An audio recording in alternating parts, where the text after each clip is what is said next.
Samajwadi party के लिए आजम खान पिछले 3 दशकों से एक अहम स्तंभ रहे हैं। रामपुर सदर विधानसभा सीट से 10 बार विधायक रह चुके आजम खान ने मुस्लिम वोट बैंक को सपा से जोड़ने में अहम भूमिका निभाई। पश्चिमी उत्तर प्रदेश में यादव मुस्लिम गठजोड़ की मजबूती का श्रेय उन्हीं को जाता है। 1980 से रामपुर पर कब्जा जमाए रखने वाले आजम खान ने 1993 से सपा टिकट पर लगातार जीत दर्ज की। 2012 में अखिलेश सरकार में 8 मंत्रालय संभालकर उन्होंने परिवार और क्षेत्र में अपनी ताकत दिखाई।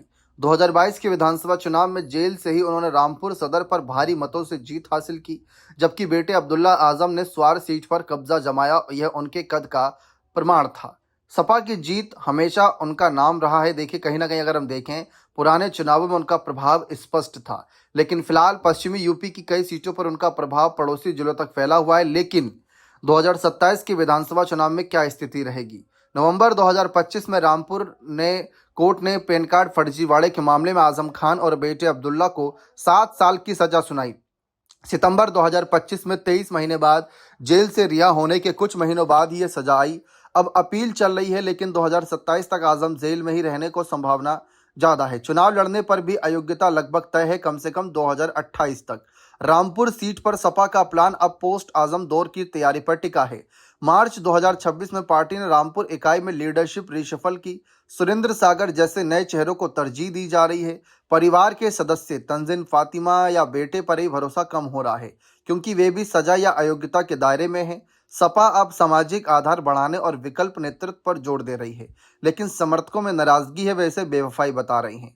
बिना आजम के पश्चिमी यूपी में मुस्लिम वोटों का एकीकरण टूटने का खतरा है। रामपुर मुरादाबाद क्षेत्र में ओवैसी की एआईएमआईएम, चंद्रशेखर आजाद की एएसपी और मायावती की बीएसपी जैसे विकल्प मजबूत हैं।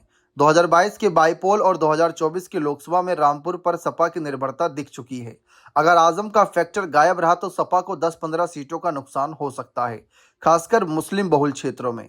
अखिलेश यादव ने हाल में आजम से मुलाकात कर उन्हें पार्टी का नींव बताया और 2027 में आने पर फर्जी केस वापस लेने का वादा किया, लेकिन यह सिर्फ नैतिक समर्थन है। आजम खान सपा के लिए मुस्लिम चेहरे और पश्चिमी यूपी के वोट इंजन रहे। उनके बिना 2027 का सफर काफी चुनौतीपूर्ण होगा।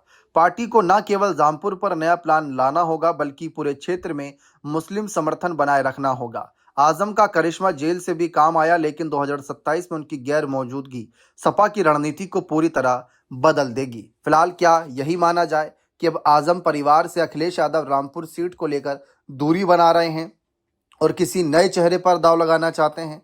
क्या लगता है? अपनी राय कमेंट सेक्शन में जरूर दीजिएगा।